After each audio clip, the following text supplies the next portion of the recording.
भी प्राण तन से निकले।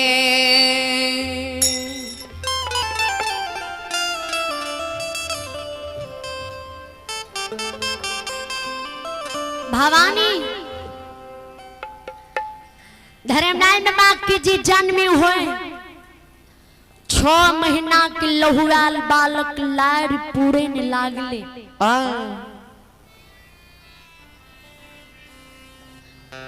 वही कमल के दाव पर जो धर्मराज बाबा के जन्म हुए बाल रूप में धर्मराज बाबा वे कमल के दाव पर खिलखिला खिलखिला के हंसे।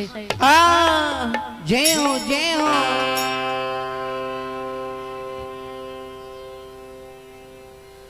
धर्मराज बाबा के जन्म के शुभ अवसर पर 56 करोड़ टन देवी देवता मुनि महात्मा बाबा आकाश मार्ग से फूल बरसावे।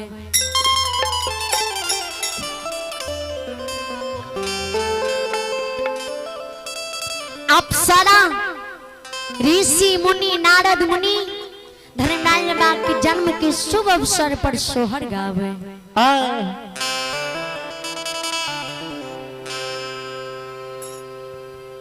कहमा जन्मल रामचंद्र कहवा जन्मल कृष्णा हो।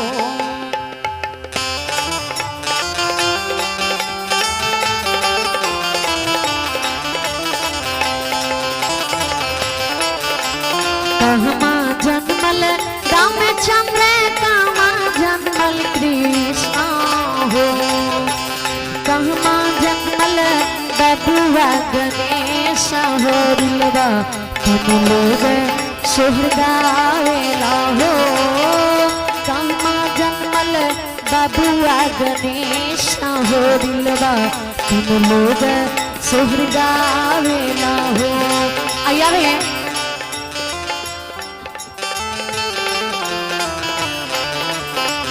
आया रे बुरवल शर्मा भगवान के दरबार में 21 योगदान दिए।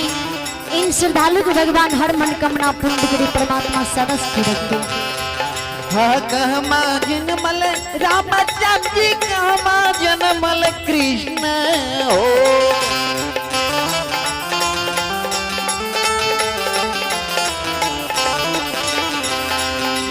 कहमा जन्मल बबुआ गणेश होरिलवा सोहरगावेला हो।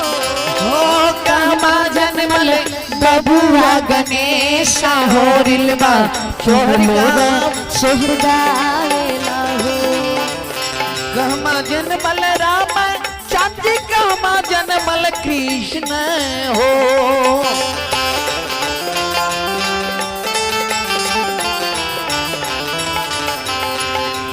कहमा जन्मल बबुआ गणेश होरिलवा सोहर गावेला हो। कहमा जन्मल बबुआ गणेश होरिलवा सोहर गावेला हो। अजुरा जन्मल राम चंद्र मथुरा जन्मल कृष्ण हो।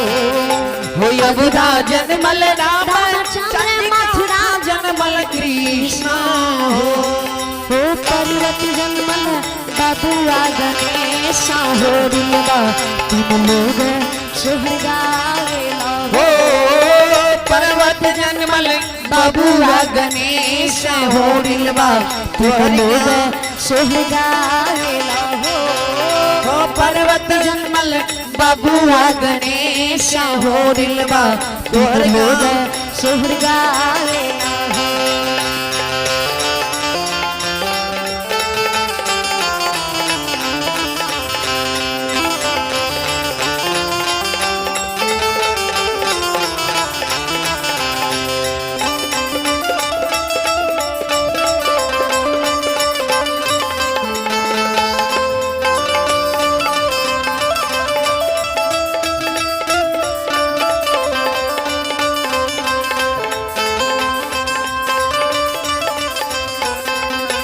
किलकर पुत्र राम चंद्र किलकर पुत्र कृष्ण हो। किलकर पुत्र राम चांद किनकर पुत्र कृष्ण हो किनकर पुत्र राम चंद्र किनकर पुत्र कृष्ण हो किनकर पुत्र राम चांद किनकर पुत्र कृष्ण हो किनकर पुत्र बबुआ गणेश हो बिलवा तुम लोग सुहरावेला हो किनकर पुत्र बबुआ गणेश हो दिलवा फिर लोग स्वर्गावेला हो किनकर पुत्र बबुआ गणेश हो दिलवा स्वर्गावेला हो किनकर पुत्र बबुआ गणेश रे लोकी स्वर्गावेला हो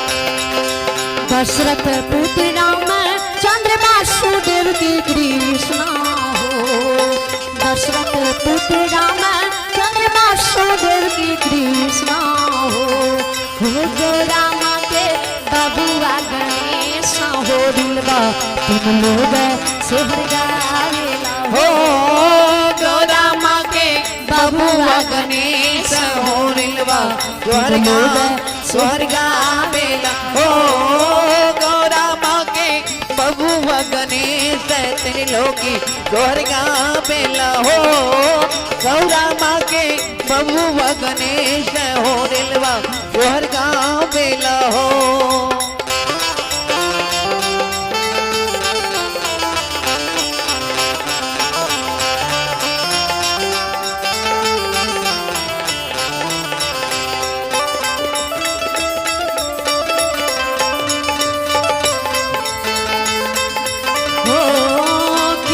पुत्र बबुआ गणेश हो दिलवा स्वर्गावेला हो गौरामा के बबुआ गणेश हो दिलवा तुम लोग स्वर्गावेला हो गौरामा के बबुआ गणेश हो दिलवा तुम लोग स्वर्गावेला हो गौरामा के बबुआ गणेश हो दिलवा तुम लोग स्वर्गा